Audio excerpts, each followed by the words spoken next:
സുബ്ഹാനല്ലാഹ്. ഞാൻ ഒരു മകനെ കുറിച്ച് കേട്ടു ഈ അടുത്ത്. ആ മകൻ ഏത് നാട്ടുകാരനാണെന്ന് ഞാൻ പറയില്ല. എനിക്ക് അവനെ കുറിച്ച് കേട്ടപ്പോൾ വലിയ സങ്കടം തോന്നിപ്പോയി. എന്താണ് ഞാൻ കേട്ടത്? അവന്റെ ഉപ്പ കുട്ടിക്കാലത്ത് മരണപ്പെട്ടു, അവന്റെ പിതാവ് കുട്ടിക്കാലത്ത് മരണപ്പെട്ടു. എന്നിട്ടോ ഈ മകനെ പിന്നീട് പോറ്റി വളർത്തിയത് സ്വന്തം ഉമ്മയാണ്.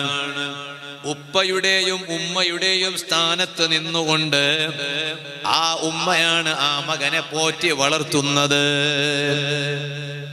ഉപ്പയുടെയും ഉമ്മയുടെയും സ്ഥാനത്ത് നിന്നുകൊണ്ട് ആ ഉമ്മയാണ് ഇവനെ പോറ്റി വളർത്തിയത്.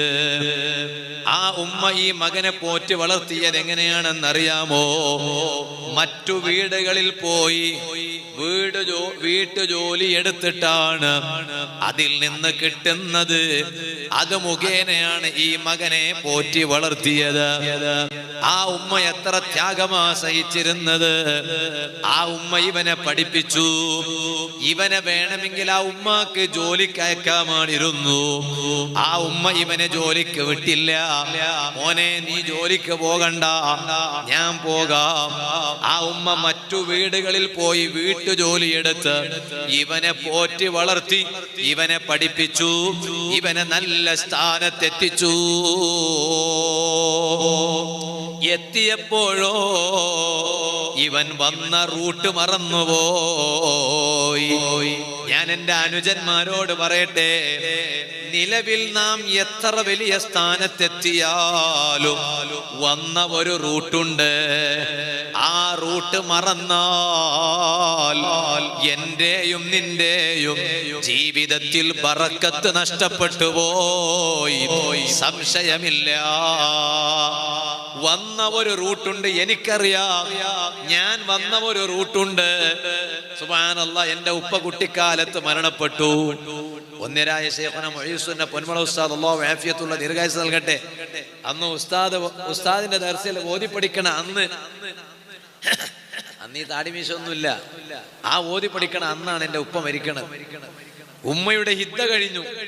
ഹിദ്ദ കഴിഞ്ഞതിന് ശേഷം എന്റെ അമ്മമാരൊക്കെ ചേർന്ന് രണ്ടാമത്തെ ഒരു ആലോചന കൊണ്ടുവന്നു. എന്റെ ഉമ്മക്ക് തീരെ താല്പര്യമില്ല രണ്ടാമത്തെ ഒരു കല്യാണം. പക്ഷെ അന്ന് അമ്മാവന്മാരൊക്കെ ഞങ്ങളോട് പറഞ്ഞു, നീ ഉമ്മാനെ നിർബന്ധിപ്പിക്കണം, കാരണം ചെറിയ വയസ്സാണ്, ഉമ്മ കല്യാണം കഴിക്കാതിരുന്ന പറ്റൂല. അപ്പൊ ഉമ്മാനോട് ഞാൻ പറഞ്ഞു. എന്നിട്ട് ഉമ്മ എന്നോട് പറഞ്ഞൊരു വാക്ക് ഇപ്പോഴും എനിക്കറിയാം. ഞാൻ കല്യാണം കഴിക്കുന്നത് കൊണ്ട് മോനെ, ചിലപ്പോ ഞാൻ കല്യാണം കഴിക്കാതിരുന്നാൽ നിന്റെ പഠനം ചിലപ്പോ മുടങ്ങിപ്പോകാൻ സാധ്യതയുണ്ട്. നീ മുത്തഅല്ലിമാണ്, കാരണം എന്നെ നോക്കേണ്ടത് നീയാണ്, നോക്കേണ്ട ഉപ്പ മരിച്ച ഖബറിലാണ്. അതുകൊണ്ട് നിന്റെ പഠനം അതിനൊരു മുടക്ക് വന്നുകൂടാ എന്ന് കരുതിയിട്ട് നീ പഠിച്ച ഒരു സ്ഥാനത്തെത്തണം എന്ന് കരുതി ഞാനിതാ രണ്ടാമതായി ഒരു കല്യാണം കഴിക്കണു എന്ന് എന്റെ ഉമ്മ പറഞ്ഞത് ഞാൻ ഇപ്പോഴും ഓർക്കുകയാണ്. ഇത് നൗഫൽ സഖാഫി വന്ന റൂട്ട് മറക്കാൻ പാടില്ല.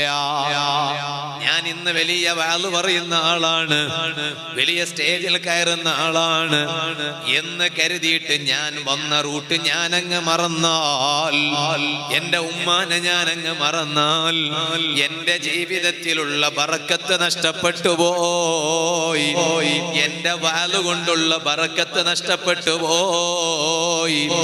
ഇത് എന്റെ അനുഭവം ഞാൻ നിങ്ങളോട് പറഞ്ഞതാണെങ്കിൽ എന്റെ വാള് കേൾക്കുന്ന അനുജന്മാരെ, ഈ പ്രഭാഷണം ശ്രവിക്കുന്ന പെങ്ങന്മാരെ, മരക്കപ്പുറത്തിരുന്ന് എന്റെ വാളുകളെ, നാം ഇപ്പോൾ എത്ര വലിയ സ്ഥാനത്തെത്തിയിട്ടുണ്ടെങ്കിലും വന്ന വഴി മറക്കാൻ പാടില്ല. അത് എപ്പോഴും നല്ല ഓർമ്മയിൽ വേണം. ചില ആളുകൾ അത് മറക്കും, ഉമ്മാനെ മറക്കും. എപ്പോ ഭാര്യ വന്നാൽ ഉമ്മാനെ മറന്നുപോയി, മറക്കാൻ പാടില്ല. ഭാര്യ അല്ല ആറ് വന്നാലും ഉമ്മാനെ മറക്കാൻ പാടില്ല, സഹോദരിമാരെ മറക്കാൻ പാടില്ല. അങ്ങനെയുണ്ട്. സഹോദരിമാര് എന്ന് പറഞ്ഞ ആരാ? നമ്മുടെ കൂടപ്പിറപ്പുകളാണ് അവര്, അല്ലേ? നമ്മുടെ എന്തെങ്കിലും ഒരു സങ്കടം പറയാനുള്ളത് നമുക്ക് നമ്മുടെ സഹോദരിമാരോടാ. എന്നാ ഇന്ന് ചില ആളുകൾക്ക് സഹോദരിമാരുമായി തീരെ ബന്ധമില്ല. ഇവിടെ സഹോദരിമാരെന്നല്ലേ പറയാ, സഹോദരിമാര്, ജേട്ടത്തിമാര്, അനുജത്തിമാര് എന്തെന്നല്ലേ. ഞാൻ ചോദിക്കാൻ കാരണം, ഞാൻ നിങ്ങളെ മലയാളി ഒന്നുമല്ല, ഞാൻ കർണാടകക്കാരനാണ്. എൻ്റെ ഭാഷ വേറെയാണ്. ഞാൻ എൻ്റെ നാട്ടിൽ ആള് പറയുന്ന ഭാഷ വേറെയാണ്. ബിയാരി ഭാഷയാന്ന് അതിന് പറയാ. നക്കിണിക്ക്, യലങ്ങമാറ്, മൂത്തങ്ങമാറ്, അങ്ങനെയാ പറയാ. യലങ്ങമാറ്, മൂത്തങ്ങമാറ്. ഇവിടെ നിങ്ങൾക്ക് എന്തലങ്ങമാറ്, എന്ത് മൂത്തങ്ങമാറ്? അപ്പൊ ഞാൻ പറഞ്ഞത് അങ്ങനെയുണ്ട്. ഓരോ സ്ഥലത്ത് പോയാൽ ഓരോ അപ്പം വെവ്വേറെ അപ്പാണ് അല്ലേ. നിങ്ങളെ ഇവിടെ ഈ കുറ്റിച്ചേരത്തേക്ക് വന്ന് നോക്കുമ്പോഴുണ്ട്, നമ്മളെ മുആദ്ഖാന്റെ വീട്ടിൽ പോയി ഭക്ഷണം കഴിച്ച് അവിടുന്ന് വന്നത്. അല്ലാഹുവേ, ആ വീട്ടിൽ മുആദ്ഖക്കും അവരുടെ ഭാര്യക്കും 2 പെൺമക്കൾക്കും നീ ബർക്കത്ത് ചെയ്യണേ റഹ്മാനെ, സന്തോഷം നൽകണം റഹ്മാനെ. അപ്പൊ അവിടെ ഒരു അപ്പം വെച്ചിട്ടുണ്ട്. ഞാൻ ചോദിച്ചു, എന്താ ഇതിന് പറയാൻ ചോദിച്ചു. എന്താ പറയാ? കണ്ണ് നോക്കി അപ്പം. എന്താ പറഞ്ഞ? കണ്ണ് വെച്ച പത്തി. സുബ്ഹാനല്ലാഹ്, ഞാനിങ്ങനെ ഒന്ന് തൊടാൻ പേടിച്ചു പോയി. കണ്ണ് വെച്ച പത്തിരി ആയിട്ട് ചിലപ്പോ കഴിച്ച കണ്ണേറ് കൊള്ളുവോന്ന്. അങ്ങനെ ഉണ്ടല്ലോ. അല്ല, അയിനു ഹഖുൻ, കണ്ണേറ് എന്ന് പറഞ്ഞാൽ ഹക്കാണ്, അത് ഉള്ളതാണ്. നബി മുഹമ്മദ് റസൂലുള്ളാഹി. അപ്പൊ കണ്ണ് വെച്ച പത്തിരി എന്ന് പറഞ്ഞാൽ 6 കണ്ണ് വെച്ച പത്തിരി എനിക്കറിയില്ല. സംഭവം ഇത് നോക്കുമ്പോ 4 ഭാഗത്ത് 4 കണ്ണിന്റെ കോലുണ്ട്. സുബ്ഹാന ജല്ല ജലാലുഹു. അപ്പൊ ഞാൻ പറഞ്ഞത്, ഓരോ സ്ഥലത്ത് ഓരോ അപ്പാണ്. ഇരിക്കട്ടെ, ഉറക്ക തൂങ്ങാതിരിക്കാൻ വേണ്ടി പറഞ്ഞതാ. ഞാനിങ്ങനെ വേദ തന്നെ പറഞ്ഞു പോയി. നിങ്ങൾ ഉറക്ക തൂങ്ങിയിട്ട് പിന്നെ ഞാൻ എന്ത് വേദ പറഞ്ഞിട്ടും കാര്യമല്ല. വന്നത് മംഗലാപുരത്ത് നിന്നാണെന്ന് പറഞ്ഞിട്ടും കാര്യമല്ല. അപ്പൊ ഞാൻ പറഞ്ഞു വന്നത്, സഹോദരിമാരെ ഒരിക്കലും മറക്കാൻ പാടില്ല. അങ്ങനെ സംഭവിച്ചു. സുബ്ഹാനല്ലാഹ്, കൂടപ്പറപ്പുകളാണ് സഹോദരിമാർ. അവരുടെ സന്തോഷത്തിൽ നാം ഉണ്ടാകണം, അവരുടെ ദുഃഖത്തിൽ നാം ഉണ്ടാകണം.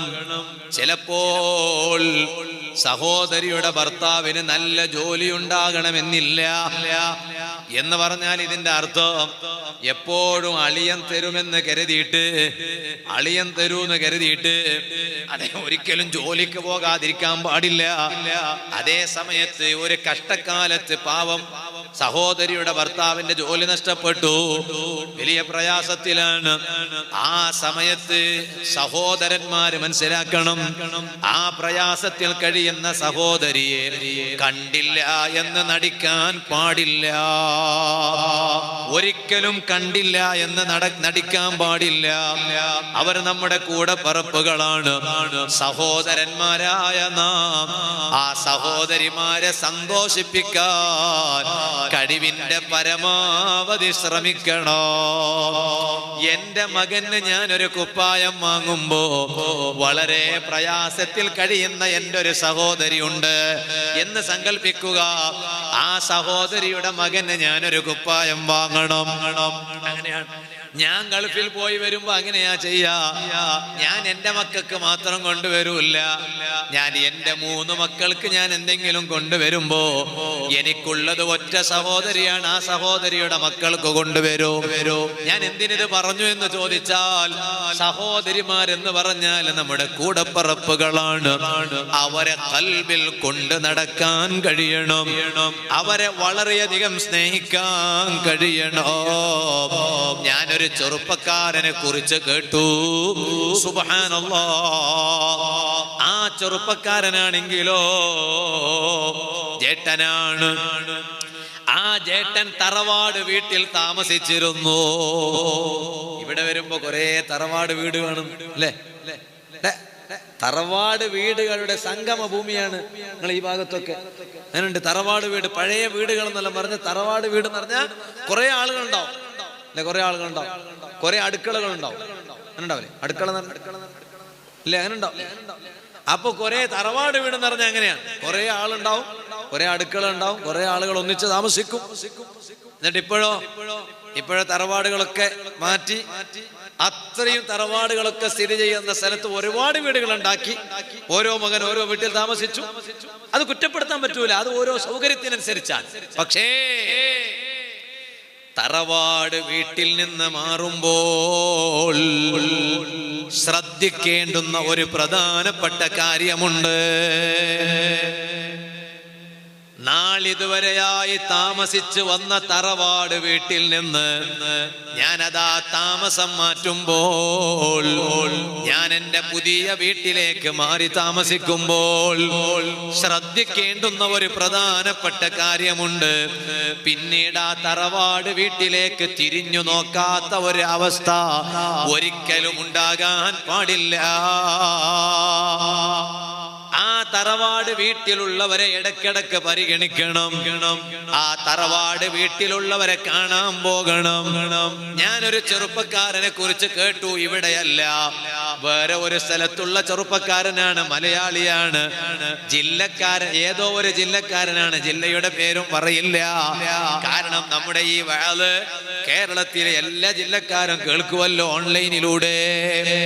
ഈ നാട്ടുകാര് മുന്നിലിരുന്ന് കേൾക്കുമ്പോ ലൈവായി ഒരുപാട് പേര് കേൾക്കുന്നു വ്യത്യസ്ത ജില്ലയിൽ നിന്ന്.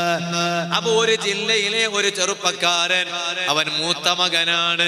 മൂത്ത മകൻ എന്ന് പറഞ്ഞ ബാപ്പാന്റെ സ്ഥാനത്താണ്. മൂത്ത മകൻ എന്ന് പറഞ്ഞാൽ ഉപ്പയുടെ സ്ഥാനത്താണ്. അതുകൊണ്ട് തന്നെ ആ മകൻ താഴെയുള്ള മറ്റു മക്കളെ, അതായത് അനുജന്മാരെ, അനുജത്തിമാരെ മക്കളെ പോലെ കണ്ട് സ്നേഹിക്കണോ. ഈ സഹോദരന്മാരും സഹോദരിമാരും ജ്യേഷ്ഠനെ കാണേണ്ടത് പിതാവിന്റെ സ്ഥാനത്താണ്. ജ്യേഷ്ഠൻ ഉപ്പായുടെ സ്ഥാനത്താണ്. ആ ജ്യേഷ്ഠന്റെ കീഴിലുള്ള സഹോദരന്മാരും സഹോദരിമാരോ അവരതാ മക്കളുടെ സ്ഥാനത്താണ്. പക്ഷെ ഈ തറവാട് വീട്ടിൽ കഴിഞ്ഞിരുന്ന മൂത്ത മകൻ, സുബ്ഹാനല്ലാഹ്, ബാപ്പ അങ്ങ് മരണപ്പെട്ടു. ബാപ്പ മരിച്ചാൽ ആ വീട്ടിലുള്ള മറ്റു മക്കളെ മുഴുവനും സംരക്ഷിക്കേണ്ടുന്ന ബാധ്യത മൂത്ത മകനാണ്. ആ മൂത്ത മകനാണ് ബാപ്പാന്റെ സ്ഥാനത്തുള്ളത്. പക്ഷേ ഇവൻ ആ സഹോദരിമാരെയും സഹോദരന്മാരെയും വളരെ ഭംഗിയായ നിലക്ക് അവരെ സംരക്ഷിച്ചു പോരുന്നതിന്റെ ഇടക്കാണ് ഈ മൂത്ത മകന്റെ ഭാര്യ ആ ഭർത്താവിന്റെ മനസ്സിൽ അതാ ഒരു വിഷം കൊണ്ടുപോയി കുത്തിവെക്കണത്.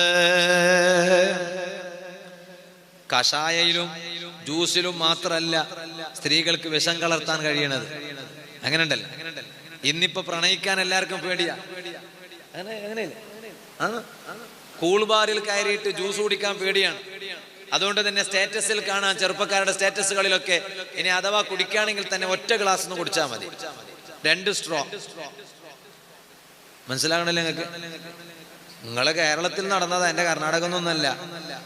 അപ്പൊ ഞാൻ പറഞ്ഞത് ഒറ്റ ഗ്ലാസ് രണ്ടാളും കുടിക്കുക, 2 സ്ട്രോ വെച്ച്. അപ്പോ പെണ്ണും കൂടി കുടിക്കുന്നുണ്ടോ എന്ന ധൈര്യത്തിൽ നിനക്കും കുടിക്കുക, വിഷം കലർത്തിയിട്ടില്ല എന്ന്.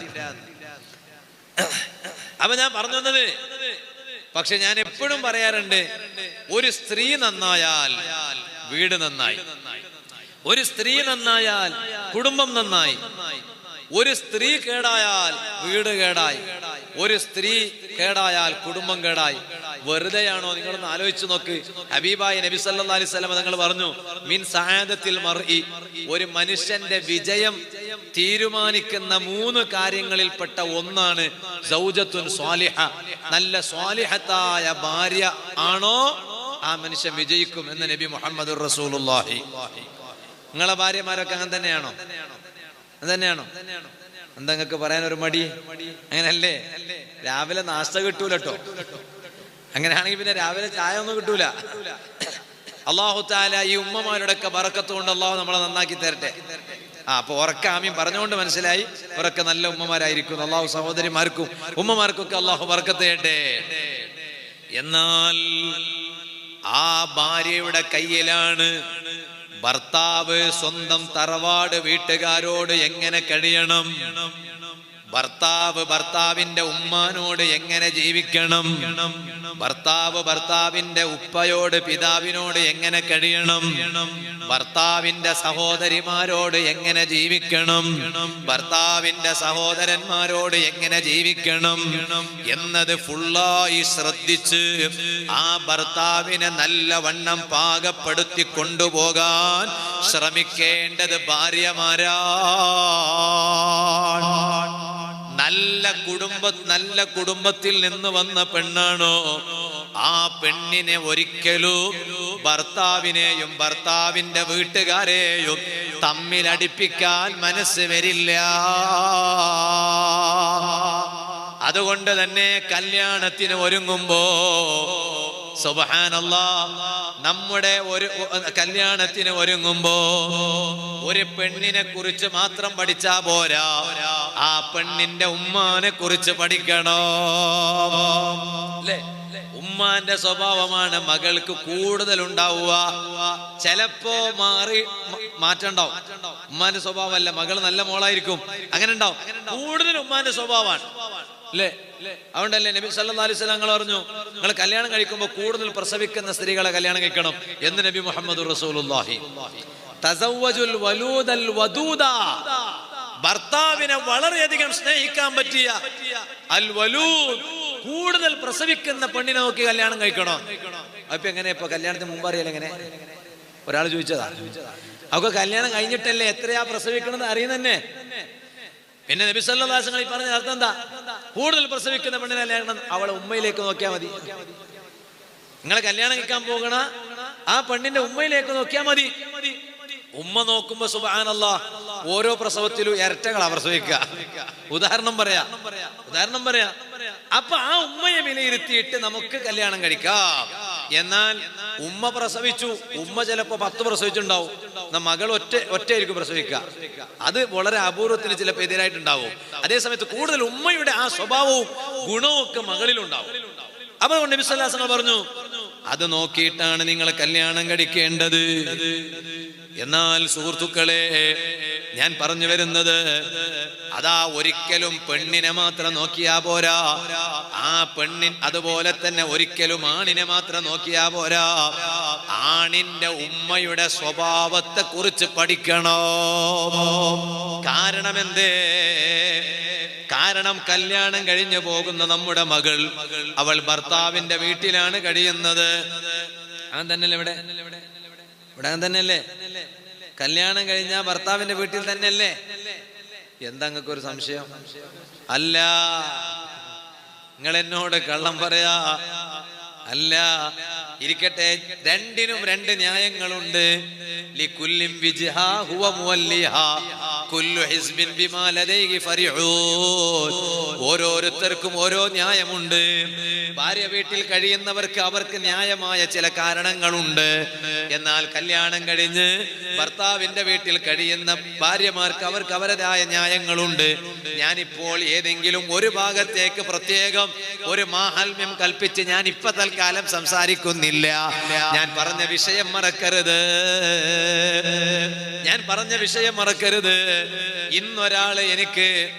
ഇന്നൊരാൾ എനിക്ക് വാട്സപ്പിൽ ഒരു ഫോട്ടോ അയച്ചു. ഒരു പുതിയാപ്പളന്റെ ഫോട്ടോ ആണ് അയച്ചിട്ട് എന്നോട് പറഞ്ഞു, ഉസ്താദേ, ഈ ചെക്കനെ കുറിച്ച്, ചെക്കൻ എന്ന് പറഞ്ഞ പുതിയാപ്പള, ഇവനെ കുറിച്ച് ഒന്ന് അന്വേഷിച്ച് പറയുമോ? എന്റെ മകൾക്ക് ഇവൻ പറ്റുമോ ഇല്ലേ എന്നൊന്ന് അന്വേഷിച്ച് പറയോ? ഞാൻ പൊതുവെ ഇതിന് നിൽക്കാറില്ല. ഏതിന്? ഈ ബ്രോക്കർ പണിക്ക് ഞാൻ നിൽക്കാറില്ല. അതായത് ഈ പെണ്ണ് ആലോചന, അതിനൊന്നും ഞാൻ നിൽക്കൂല. കാരണം എന്താണെന്നറിയോ? പറഞ്ഞുകൊടുത്ത് നല്ല ആലോചനയാണ്, നല്ല ജീവിതം കിട്ടിയാൽ ഒരു ദുആ ഒന്നും കിട്ടൂല. അതേസമയം നമ്മൾ കാണിച്ചു കൊടുത്ത് ചിലപ്പോ ഇവരുടെ ആരുടെ ബുദ്ധിമോശം എന്നറിയില്ല, എന്തെങ്കിലും ബുദ്ധിമോശം കൊണ്ട് തമ്മിൽ പിണങ്ങിയാൽ അപ്പൊ പറയും, കാണിച്ചു കൊടുക്കട്ടെ, അള്ള കാണിക്കട്ടെ, നൗഫൽ സഖാഫിക്ക് അള്ള പഠിപ്പിക്കുക, അള്ള പാഠം കൊടുക്കട്ടെ. കണ്ട, പിന്നെ എന്നെയും പറയും, എന്റെ ഭാര്യയെ പറയും, എന്റെ ഉമ്മാനെ പറയും, എന്റെ മക്കളെ പറയും, എല്ലാം പറയും. അതാ മനുഷ്യൻ നന്ദിയില്ലാത്തവനാ ഞാൻ പറഞ്ഞു വന്നത്. അപ്പൊ രണ്ടാമതേ കുറച്ച നേരം കഴിഞ്ഞിട്ട് മൂപ്പര വോയിസ് എനിക്ക് വീണ്ടും വന്നു. എന്താ വന്നെന്നറിയോ? വേണ്ടട്ടോ, അന്വേഷിക്കണ്ട എന്നോട് പറഞ്ഞതാ. എന്താ കാരണം? എന്നിട്ട് ഇയാൾ പറയാണ്, കാരണം അവന്റെ ഉമ്മ ഭയങ്കര ജോറാണെന്ന് വിവരം കിട്ടിട്ടോ. എന്റെ മകൾ ഇവരെ കല്യാണം കഴിച്ചാൽ അവരെ വീട്ടിലല്ലേ പോയി, നമ്മളെ ഭാഗത്തൊക്കെ അങ്ങനെയാണ്, ഭർത്താവിന്റെ വീട്ടിലാണ്. അപ്പൊ ഭർത്താവിന്റെ ഉമ്മ, ഇവന്റെ ഉമ്മ വളരെ ജോറാണ്, അതുകൊണ്ട് വേണ്ട. ഞാൻ പറഞ്ഞു വന്നത്, സ്ത്രീകളെ കൂട്ടത്തിൽ 2 വിഭാഗം സ്ത്രീകളുണ്ട്. ഒന്ന് നല്ല സ്വഭാവമുള്ള സ്ത്രീകളാണ്, സുബ്ഹാനല്ലാഹ്. അവർക്ക് ഭർത്താവിന്റെ ഉമ്മാനെ സ്വന്തം ഉമ്മാനെ പോലെ സ്നേഹിക്കാൻ കഴിയോ? അങ്ങനെയുള്ള സ്ത്രീകളുണ്ട്. ഇതുപോലെ തന്നെ വേറെ ചില സ്ത്രീകളുണ്ട്. സ്വന്തം മകന്റെ ഭാര്യയാണ്, മരുമകളാണ്, പക്ഷേ അവളെ സ്വന്തം മകളെ പോലെ സ്നേഹിക്കാൻ ആ ഉമ്മാക്ക് കഴിയോ? അത് നല്ല സ്ത്രീകളുടെ സ്വഭാവമാണ്. എന്നാൽ വേറെ ചില സ്ത്രീകളുണ്ട്, അവർക്കോ ഭർത്താവിന്റെ ഉമ്മാനെ സ്വന്തം ഉമ്മാനെ പോലെ കാണാൻ കഴിയില്ല. ഇവൾ ഭർത്താവിന്റെ ഉമ്മാനെ സ്വന്തം ഒരു തലവേദനയായിട്ടാണ് കാണുന്നത്. ഇതുപോലെ തന്നെ മകന്റെ ഭാര്യയെ സ്വന്തം മകളെ പോലെ കാണാൻ കഴിയില്ല. മറിച്ചോ മകന്റെ ഭാര്യയെ കാണുന്നത് ഏതോ ഒരു വീട്ടിൽ നിന്ന് നമ്മുടെ വീട്ടിലേക്ക് വന്ന ഒരു വേലക്കാരിയായിട്ടാണ്. മകന്റെ ഭാര്യ വേലക്കാരിയാണോ? അല്ല, ഒരിക്കലും വേലക്കാരിയല്ല. ഭർത്താവിന്റെ വീട്ടിൽ പണിയെടുക്കൽ അവൾക്ക് നിർബന്ധമില്ല. ഭർത്താവിന് ഭക്ഷണം പാകം ചെയ്തു കൊടുക്കൽ നിർബന്ധമില്ല. സങ്കടായോന്ന് എനിക്കറിയില്ല. ഭർത്താവിന്റെ കുപ്പായം അലക്കി തിരുമ്പി, ഇവിടെ തിരുമ്പി എന്ന് പറയാ, കഴുകി വൃത്തിയാക്കി കൊടുക്കൽ നിർബന്ധമില്ല. ഉമ്മമാരെ, ഇതും കേട്ട് നിങ്ങൾ വാല് കഴിഞ്ഞു പോയാൽ ഇനി ഭർത്താക്കന്മാരുടെ കുപ്പായം എടുത്ത് വാഷിംഗ് മെഷീനിലിട്ട് വൃത്തിയാക്കാതിരിക്കാൻ പാടില്ല. പിന്നെ നിങ്ങൾ അതൊക്കെ ചെയ്യേണ്ടത് നിങ്ങൾക്ക് സ്വർഗത്തിലേക്ക് പോകാനുള്ള വഴി എളുപ്പമാകാനാണ്. അപ്പൊ പുരുഷന്മാരെന്താണ് ചിന്തിക്കേണ്ടത്? ഒരിക്കലും ഭാര്യമാർ നമ്മുടെ വീട്ടിലെ വേലക്കാരികളല്ല. ഇരിക്കട്ടെ, ഞാൻ പറഞ്ഞ വിഷയം മറക്കരുത്. ഞാൻ പറഞ്ഞതിലേക്ക് മടങ്ങുകയാണ്. ഞാൻ പറഞ്ഞു വന്ന വിഷയം എന്താ?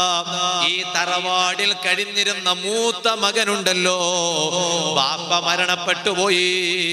പിന്നെ അനുജന്മാരെയും അനുജത്തിമാരെയും സംരക്ഷിക്കേണ്ടത് മൂത്ത മകനാണ്. പക്ഷേ ഇവന്റെ ഭാര്യ ഇവനോട് പറഞ്ഞു, നിങ്ങൾ നിങ്ങളെ അനുജന്മാരെ അനുജത്തിമാരെ മാത്രം സംരക്ഷിച്ചോ നോക്കി നടന്നാല് ഞങ്ങളെ മക്കളെ ആറ് നോക്കും? കണ്ടാ, ഒറ്റ ചോദ്യം. എങ്ങനെയുണ്ട് ചോദ്യം? രസല്ലേ? നിങ്ങളെ ബാപ്പ നോക്കേണ്ടിയിരുന്ന നിങ്ങളെ മക്കളാണ് അവർ, ബാപ്പാന്റെ മക്കളാണ്.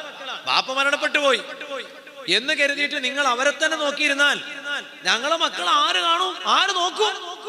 ആര് സംരക്ഷിക്കും? അവർക്ക് ആര് വിദ്യാഭ്യാസം കൊടുക്കും? കണ്ടാ, ഇത് ചോദിച്ചപ്പോ ആദ്യം ഇവന് തോന്നി ഈ ചോദ്യം ശരിയല്ല. കുറച്ചു നേരം കഴിഞ്ഞ ശേഷം ഇവന് തോന്നി ശരിയാണെന്ന്. എന്താ കാരണം അറിയോ? ആദ്യം അവന്റെ അടുത്ത് ഇബ്ലീസ് ഇല്ലായിരുന്നു. രണ്ടാമതായിട്ട് ഇബ്ലീസ് അവിടെ എത്തി. ഇബ്ലീസിന്റെ ഏറ്റവും വലിയ ദൗത്യം എന്താണ്? ഭിന്നിപ്പുണ്ടാക്കുക.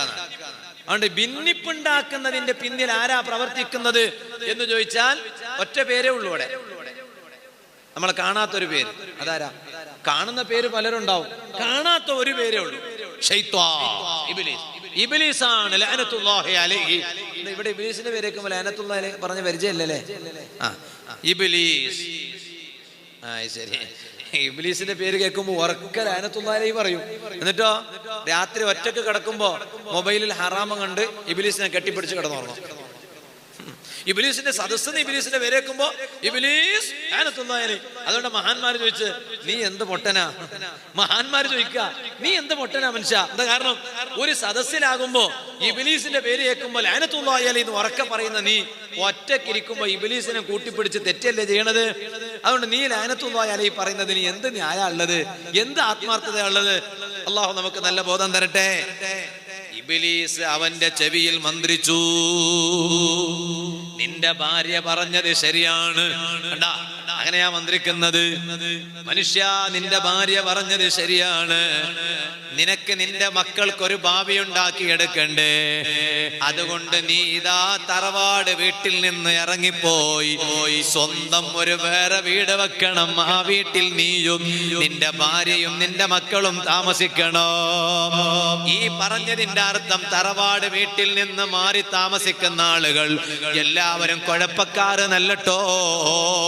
പറഞ്ഞ വിഷയം മറക്കാൻ പാടില്ല. പറഞ്ഞ വിഷയം ശരിക്കും മനസ്സിലാക്കാൻ കഴിയണം. അല്ലെങ്കിൽ കുഴപ്പമുണ്ടാകും, അല്ലെങ്കിൽ പ്രശ്നങ്ങൾ ഉണ്ടാകും. അതുകൊണ്ട് പറയുന്ന കാര്യങ്ങൾ ശരിക്കും മനസ്സിലാക്കാൻ കഴിയണോ. ഇവനതാ വീട് വിട്ട് വേറെ വീടുണ്ടാക്കി താമസിക്കാൻ തുടങ്ങി. പിന്നീടോ ഇവന്റെ അതാ അനുജന്മാരിലേക്ക് നോട്ടമില്ല, അനുജത്തിമാരിലേക്ക് നോട്ടമില്ല. പിന്നീട് ആ തറവാട് വീട്ടിൽ കഴിഞ്ഞിരുന്നത് ഒരു അനുജനാണ്. ആ അനുജൻ നല്ല മോനാണ്. ആ അനുജനാണ് ഈ സഹോദരിമാരെ പിന്നീട് സംരക്ഷിക്കുന്നത്. അവനതാ പഠിച്ച് നല്ല സ്ഥാനത്തെത്തി. എന്നിട്ടതാ നല്ല ജോലി കിട്ടി. അവന് കിട്ടുന്ന ശമ്പളത്തിൽ നിന്ന് അവൻ ഈ സഹോദരിമാരെ സംരക്ഷിക്കുകയാണ്. ആ സഹോദരിമാരെ വിവാഹം ചെയ്ത് കെട്ടിച്ചയക്കുകയാണ്. ഇന്നുമില്ലേ ഞാൻ എന്റെ വാല് കേൾക്കുന്ന സഹോദരിമാരോട് പറയുന്നു, കേവലം സഹോദരന്മാർക്ക് സഹോദരിമാരോട് സ്നേഹമുണ്ടായാ പോരാ. സഹോദരിമാരായ നിങ്ങൾക്ക് സഹോദരന്മാരോട് വലിയ ബഹുമാനം വേണം, വലിയ ആദരവ് വേണം, വലിയ സ്നേഹം വേണം. എന്തേ കാരണം? നിങ്ങളിൽപ്പെട്ട ഒരുപാട് സഹോദരിമാർക്ക് സന്തോഷം പകർന്നു തരാൻ ജീവിതത്തിൽ സ്വന്തം സന്തോഷങ്ങൾ കൈവിട്ടവരാണ് ആങ്ങളമാർ, കൈവിട്ടവരാണ് സഹോദരന്മാർ. ഞാൻ ഈ അടുത്തൊരു സ്ഥലത്ത് വാലിന് പോയപ്പോൾ അവിടെ ഒരു പിരിവ് നടത്തുകയാണ്. അവിടെ നടക്കുന്ന ഒരു സംരംഭത്തിന് ഒരു പിരിവ് നടത്തുമ്പോ സ്റ്റേജിൽ ഒരു ചെറുപ്പക്കാരനുണ്ട്.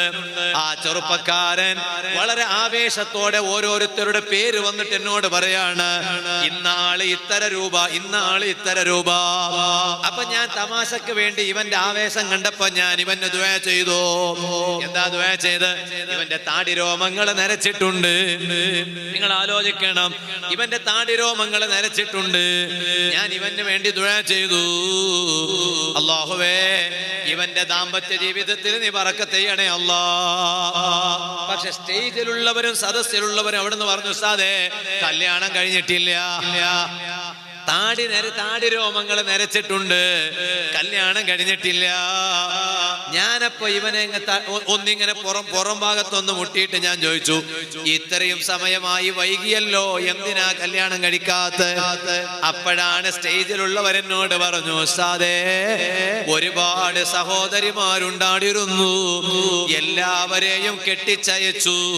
ഇനി 2 സഹോദരിമാരുണ്ട്, അവരും കൂടി അവരുടെ കല്യാണം കൂടി കഴിഞ്ഞാലേ എനിക്ക് കല്യാണം മതിയെന്ന് കരുതിയിട്ട് സ്വന്തം സഹോദരിമാരുടെ സന്തോഷത്തിന് വേണ്ടി സ്വന്തം സന്തോഷത്തെ സാക്രിഫൈസ് ചെയ്ത സഹോദരനാ.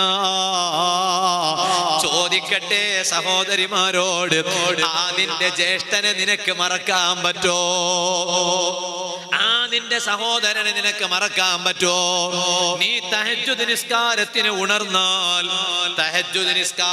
ഉണർന്നാൽ ഒന്നാമതായി ചെയ്യേണ്ട ഒരു കാര്യമുണ്ട്. തഹജ്ജുദ് നിസ്കരിക്കാൻ നിൽക്കണവരാരൊക്കെ ഉള്ളത്? കൈവക്കണ്ട. അള്ളാഹു നമുക്ക് ഭാഗ്യം തരട്ടെ, അള്ളാഹു ഭാഗ്യം തരട്ടെ. അങ്ങനുണ്ട് എന്നും നിസ്കാരത്തിന്. ഇപ്പൊ ഇവിടെ വാങ്ങത്തിരക്കാം, സുബഹി വാങ്ങത്തിരക്കാം. 5 എന്നറിയാം, അതിന്റെ അപ്പുറം അറിയണ്ടേ. 5:10 കഴിഞ്ഞിട്ടില്ലേ? 5:10 മുമ്പ് 5:03 അല്ലേ? 5:03. അത് ഞാൻ ചോദിക്കാൻ കറപ്പങ്ങൾ ചോദിക്കും, മൊയിലാർക്ക് അറിയില്ലേ? എന്റേത് അവിടുത്തെ വാങ്കാണ്. എനിക്കിപ്പോ നാളത്തെ വാങ്കേ ഇവിടുന്ന് കിട്ടുള്ളൂ. അതേ സമയത്ത് നാളത്തെ മഞ്ചേരി വാദം കഴിഞ്ഞ് ഞാൻ കർണാടക മംഗലാപുരം എന്റെ നാട്ടിലെത്തിയാൽ എനിക്ക് അവിടുത്തെ വാങ്കാണ്. ഇന്നും എനിക്ക് അവിടുത്തെ വാങ്ങാൻ കിട്ടിയത്. അതുകൊണ്ട് 5:03 ആണെങ്കിൽ ഒരു 4.5 മണിക്കൊന്ന് ഉണർന്നുകൂടെ ഉമ്മമാരെ? ഒരു 4.5 മണിക്ക് ഉണർന്നിട്ട് ഉളുവെടുക്കുക. ഉളുവെടുത്താൽ ആദ്യം ചെയ്യേണ്ടുന്ന ഒന്നുണ്ട്. നബി സല്ലല്ലാഹു അലൈഹി വസല്ലമ തങ്ങൾ തഹജ്ജുദിന്റെ നേരത്ത് ഉണർന്നാൽ ഒരു 11 ആയത്ത് പാരായണം ചെയ്യാറുണ്ടായിരുന്നു. എന്നിട്ടാണ് തഹജ്ജുദ് നിസ്കരിക്കുന്നത്. ഏതാണ് 11 ആയത്ത്? ബഹുമാനപ്പെട്ട ഉസ്താദുൽ അസാതീദ് ഓക്കെ ഉസ്താദ് നവ്വറല്ലാഹു മർക്കദാ, അല്ലാഹു ദറജ വർദ്ധിപ്പിക്കട്ടെ, മഹാനവരുകളുടെ ചരിത്ര പുസ്തകം വായിച്ചപ്പോൾ ഓർക്കുന്നുണ്ട് ഞാനിപ്പോ. മഹാനവരുകൾ എന്നും അതാ രാത്രി ഉണർന്നാൽ തഹജ്ജുദിന് നിസ്കാരത്തിന് മുമ്പ് ഉണർന്ന സമയത്ത് മഹാനവറുകൾ ഈ 11 ആയത്തങ്ങ് പാരായണം ചെയ്യോ. അത് ബഹുമാനപ്പെട്ട നബി മുഹമ്മദുർ റസൂലുള്ളാഹി സല്ലല്ലാഹു അലൈഹി വസല്ലം തങ്ങൾ പാരായണം ചെയ്തതാ. അതിനാണ് ആഷിഖുർ റസൂൽ എന്ന് പറയാ. ആഷിഖുർ റസൂൽ എന്ന് പറഞ്ഞാൽ അവർക്കാ പറയാ. പിന്നെ ആർക്കാ? പച്ചക്കുബയുടെ ഫോട്ടോ എടുത്തിട്ട് വാട്സപ്പിന്റെ പ്രൊഫൈൽ പിക്ചർ വെച്ച ആളോ ഭയങ്കര ആഷിഖുർ റസൂലാ. നബി സല്ലല്ലാഹു അലൈഹി വസല്ലം തങ്ങളെ മദ്ഹുകൾ അങ്ങ് പാടിയപ്പോഴേക്ക് വലിയ ആഷിഖുർ റസൂല. അങ്ങനല്ല, മുത്തുനബി സല്ലല്ലാഹു അലൈഹി വസല്ലമ തങ്ങൾ ചെയ്ത കാര്യങ്ങൾ പൂർണ്ണമായും ചെയ്യാൻ ശ്രമിക്കുന്ന ആൾ, അയാളാണ് ആഷിഖുർ റസൂൽ സല്ലല്ലാഹു അലൈഹി വസല്ലം. അല്ലാഹു ആ ആഷിഖീങ്ങളിൽ നമ്മൾ അല്ലാഹു പെടുത്തി തരട്ടെ. അതുകൊണ്ടല്ലേ തഹജ്ജുദിനെ ഉണർന്നാൽ തഹജ്ജുദ് നിസ്കാരത്തിന് മുമ്പ് 11 ആയത്ത് പാരായണം ചെയ്യും നബി സല്ലല്ലാഹു അലൈഹി വസല്ലം തങ്ങൾ. എന്റെ ഉമ്മമാർ അത് ശ്രമിക്കണം. ഏതാണ് ആ 11 ആയത്ത്? പരിശുദ്ധ ഖുർആൻ മുസ്ഹഫ് അങ്ങ് തുറന്നാൽ ഒരു സൂറത്ത് കാണാം, സൂറത്തു ആലു ഇംറാൻ. ആ ആലു ഇംറാൻ സൂറത്തിലെ അവസാനത്തെ 11 ആയത്ത് അങ്ങനെയുണ്ട്. അവസാനത്തെ 11 ആയത്ത്, ഇന്ന ഫീ ഖൽഖിസ് സമാവാതി വൽ അർളി വഖ്തിലാഫിൽ ലൈലി ലആയാതിൻ ലിഉലിൽ അൽബാബ് അല്ലദീന യദ്കുറൂനല്ലാഹ ഖിയാമൻ വഖുഊദാ വഅലാ ജുനൂബിഹിം വയതഫക്കറൂന ഫീ ഖൽഖിസ് സമാവാതി വൽ അർളി റബ്ബനാ മാ ഖലഖ്ത ഹാദാ ബാതിലാ സുബ്ഹാനക ഫഖിനാ അദാബന്നാർ എന്ന് തുടങ്ങുന്ന ആലു ഇമ്രാൻ സൂറത്തിലെ അവസാനത്തെ 11 ആയത്ത്, 190 മുതൽ 200 വരെയുള്ള ആയത്ത് ആ തഹജ്ജുദിനെ ഉണർന്നാൽ ഒന്നാമതായി ഓതേണ്ടുന്ന ആയത്തുകളാണ്. എന്നിട്ട് അതാ തഹജ്ജുദ് നിസ്കരിക്കുന്നു. ആ തഹജ്ജുദ് നിസ്കാരം വലിയ പവറുള്ള നിസ്കാരമാണ്. ആ തഹജ്ജുദ് നിസ്കാരം കഴിഞ്ഞ് ഉമ്മമാരെ, നിങ്ങൾക്ക് വേണ്ടി നിങ്ങൾ ദുആ ചെയ്യുന്ന നേരം, നിങ്ങളുടെ ഭർത്താക്കന്മാർക്ക് ദുആ ചെയ്യുന്ന നേരം, നിങ്ങളുടെ പൊന്നു മക്കൾക്ക് ദുആ ചെയ്യുന്ന നേരം, അന്ന് നിങ്ങളുടെ ദുആ സ്വീകരിക്കണമെങ്കിൽ നിങ്ങളെ ഒരു സ്ഥാനത്തേക്ക് എത്തിച്ചു തന്ന, അതല്ലെങ്കിൽ നിങ്ങളെ കല്യാണം ചെയ്ത് അയച്ചു തന്ന, നിങ്ങളുടെ കല്യാണത്തിന് വളരെ അധ്വാനിച്ച നിങ്ങളുടെ അനുജന് വേണ്ടി, നിങ്ങളുടെ ജ്യേഷ്ഠന് വേണ്ടി നിങ്ങൾ ദുആ ചെയ്യാത്ത കാലത്തോളം അല്ലാഹു നിങ്ങളുടെ ദുആ സ്വീകരിക്കുന്നതല്ല. നമ്മുടെ സ്വന്തം നമുക്ക് വേണ്ടിയുള്ള ദുആ അല്ലാഹു സ്വീകരിക്കണമെങ്കിൽ അതിന് ഏറ്റവും വലിയ നിബന്ധനയാണ് നമുക്ക് കടപ്പാടുള്ളവർക്ക് വേണ്ടി ദുആ ചെയ്യണം. നമുക്ക് കടപ്പാടുള്ളവർക്ക് വേണ്ടി ദുആ ചെയ്യുമ്പോഴാണ് നമുക്ക് വേണ്ടി ദുആ ചെയ്യുന്ന ദുആ അല്ലാഹു സ്വീകരിക്കുകയുള്ളൂ. ഈ ഇളയ മകനാണ്, ഏറ്റവും ചെറിയ സഹോദരനാണ്. ഈ സഹോദരിമാരെ മുഴുവനും കെട്ടിച്ചയച്ചത്. ആ സഹോദരിമാർക്ക് ഇവനോട് വലിയ സ്നേഹമാണ്. അവൻ വലിയ സ്ഥാനത്തെത്തി. അവൻ നല്ല നിഅമത്തുള്ളവനായി, ഒരുപാട് ബറക്കത്തുള്ള സമ്പത്തുള്ളവനായി. അതേ സമയത്ത് തറവാട് വീട് വിട്ടുപോയ ജ്യേഷ്ഠ സഹോദരൻ, ഏറ്റവും മുതിർന്ന സഹോദരൻ, പിന്നീട് സഹോദരിമാരിലേക്ക് തിരിഞ്ഞു നോക്കിയില്ല. അവൻ അവന്റെ ഭാര്യയുടെ വാക്ക് കേട്ട് അവനും അവന്റെ ഭാര്യയും അവന്റെ മക്കളും, അതിനപ്പുറം അവനൊരു കുടുംബമില്ല. അനുജൻ അവന് വേണ്ട, സഹോദരിമാര് വേണ്ട. ആ രൂപത്തിൽ അവൻ ജീവിച്ചപ്പോൾ അല്ലാഹു ദുനിയാവിൽ വെച്ച് തന്നെ അവനെ പാഠം പഠിപ്പിച്ചു. എങ്ങനെയാണ് പാഠം പഠിപ്പിച്ചതെന്നറിയോ? അവൻ സ്വന്തം സഹോദരിമാരെ വിട്ടു വന്നപ്പോ അതിന് പകരമായി അതാ സ്വന്തം മകളെ വളരെയധികം സ്നേഹിച്ച്, വളരെയധികം ആവേശത്തോടെ എല്ലാ സൗകര്യങ്ങൾ ചെയ്ത് മകളെ സംരക്ഷിച്ച് പോറ്റി വളർത്തിയ ഈ ബാപ്പാനെയും വിട്ട് കല്യാണത്തിന് ഒരുങ്ങി നിൽക്കുമ്പോൾ ഒരു ദിവസം മകളോട് ചോദിച്ചു. ഒരുപാട് പുതിയ ആലോചനകൾ വരുന്നു. ഇവൾ ഒന്നും ഓക്കെ ആക്കണില്ല. ഒരുപാട് ആലോചനകൾ വരുന്നു. ഇവള് കാണുന്നതൊക്കെ ഇവള് പറയണ വേണ്ടപ്പാ വേണ്ടപ്പാ ആവേണ്ട ശരിയാവൂല. പണ്ടൊരുത്തൻ പെണ്ണ് കാണാൻ പോയതുപോലെയായതിപ്പോ. നിങ്ങൾക്കറിയില്ലേ? നിങ്ങളെ കോഴിക്കോട്ട് നിന്ന് ഒരാൾ പെണ്ണ് കാണാൻ പോയി. കോഴിക്കോട്ടൊന്നുമല്ല, വെറുതെ പറയാം. അപ്പൊ സുബ്ഹാന ജല്ല ജലാലു ഇവന്റെ പേരെന്താണ്? യൂസുഫ് എന്നാണ്. ഞാൻ പെണ്ണ് കാണാൻ പോയി. പെണ്ണിന്റെ ഉപ്പ ഇവനോട് ചോദിച്ചു, നിന്റെ പേരെന്താന്ന് ചോദിച്ചു. അപ്പൊ യൂസുഫ് എന്നാണ്. അപ്പൊ യൂസുഫ് എന്ന് പറഞ്ഞപ്പോ ഇവന്റെ ഉപ്പ, ഈ പെണ്ണിന്റെ ഉപ്പ ഇവനോട് പറഞ്ഞു, നിനക്ക് യൂസുഫ് സൂറത്ത് കാണാതെ അറിയോന്ന് ചോദിച്ചു. അപ്പൊ സുബ്ഹാനല്ലാഹ് ഇവന് യൂസുഫ് പോട്ടെ, ഫാത്തിഹ തന്നെ അറിയുന്ന പ്രയാസത്തിലാണ്. പിന്നെ രണ്ടാമത്തെ പോയി, ഓൻ കാണാൻ പോയി. അപ്പൊ ആദ്യം മറ്റേത് റിജക്റ്റ് ആയി. രണ്ടാമത്തെ ഒരുത്തൻ പോയി, ഓന്റെ പേര് യൂനുസ് എന്നാണ്. അപ്പൊ ഓനോട് ചോദിച്ചു, നിനക്ക് ആ സൂറത്ത് കാണാതെ അറിയോ? അതും അറിയില്ല, ഇവനും അറിയില്ല, അതും റിജക്റ്റ് ആയി. മൂന്നാമത്തെ അവൻ പോയി നോക്കുമ്പോ പേര് ഇബ്രാഹിം എന്നാണ്. അപ്പൊ സൂറത്ത് ഇബ്രാഹിം അറിയോന്ന് ചോദിച്ചു. സുബ്ഹാന ജല്ല ജലാലുഹു അതറിയില്ല. അപ്പൊ ഇതെല്ലാം കേട്ടിട്ട് ഇവരൊക്കെ ഇങ്ങനെ മടങ്ങി വരുന്ന സമയത്താണ് അവസാനം ഒരുത്തം പോണേ. അപ്പൊ ഓന് മറ്റുള്ളവരൊക്കെ ഇങ്ങനെ മടങ്ങി വരുന്നത് കാണുമ്പോ ഇവന്റെ മനസ്സിലായി ഇതൊക്കെ റിജക്റ്റ് ആയിട്ടാ മടങ്ങി വരുന്നത് എന്ന് പറഞ്ഞിട്ട്. അതുണ്ടല്ലോ, മുഖം കാണുമ്പോ തിരിയുമല്ലോ, മുഖം കാണുമ്പോ മനസ്സിലാവും. ഓരോരുത്തരും മുഖം കാണുമ്പോ തന്നെ എങ്ങോട്ടേക്കായി പോക്കുന്ന് നേരത്തെ തന്നെ തിരിയും, മനസ്സിലാകും. അപ്പോ ഇവര് 3 പേരങ്ങ് തിരിച്ച് മടങ്ങി വരുന്ന സമയത്താണ് സുബ്ഹാനല്ലാഹ് ഇവന് മനസ്സിലായി ഇതൊക്കെ റിജക്റ്റ് ആയിട്ടാ വരുന്നത്. അപ്പൊ ഇവനങ്ങ് പോയി. ഇവൻ പോയപ്പോ ഇവനോട് പെണ്ണിന്റെ ഒപ്പം ചോദിച്ചു, എന്താടാ നിന്റെ പേര് ചോദിച്ചു. അവൻ പറഞ്ഞു, എന്റെ പേര് യാസീൻ എന്നാണ്, പക്ഷെ എല്ലാവരും എന്നെ വിളിക്കുന്നത് ഖുൽ ഹുവല്ലാഹു അഹദ് എന്നാണ്. കാരണം ഇവനോട് അഥവാ യാസീൻ ഓതാൻ പറഞ്ഞാൽ അത് കിട്ടിയില്ലെങ്കിലോ, അതുകൊണ്ട് എല്ലാരും വിളിക്കുന്നത് എന്താണ്? ഖുൽ ഹുവല്ലാഹു അഹദ് എന്നാണ്. പേര് യാസീൻ ആണെങ്കിലും വിളിക്കുന്നത് ഖുൽ ഹുവല്ലാഹു അഹദാണ് എന്ന് പറഞ്ഞ പോലെയായി. ഞാൻ പറഞ്ഞു വന്നത്, ഈ ഉപ്പയുടെ മകൾ കുറെ ആലോചനകൾ കൊണ്ടുവന്നപ്പോഴും ഈ പിതാവിന്റെ മകൾക്ക് ഇതൊന്നും വേണ്ട. അവസാനം ഈ ബാപ്പ മകളോട് ചോദിച്ചല്ല മോളെ സത്യം പറയ്, നീ ആരെങ്കിലും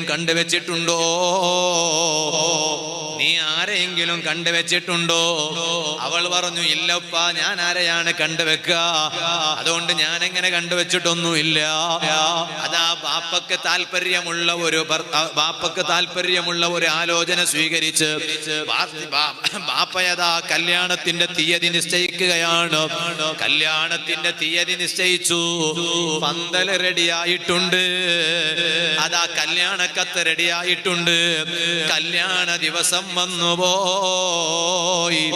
അന്ന് അതാ പുലർച്ചെ മകളുടെ റൂമങ്ങ് തുറന്നു നോക്കുമ്പോ കല്യാണ ദിവസത്തിന്റെ അന്ന് പൊന്നുമോളെ കാണുന്നില്ല.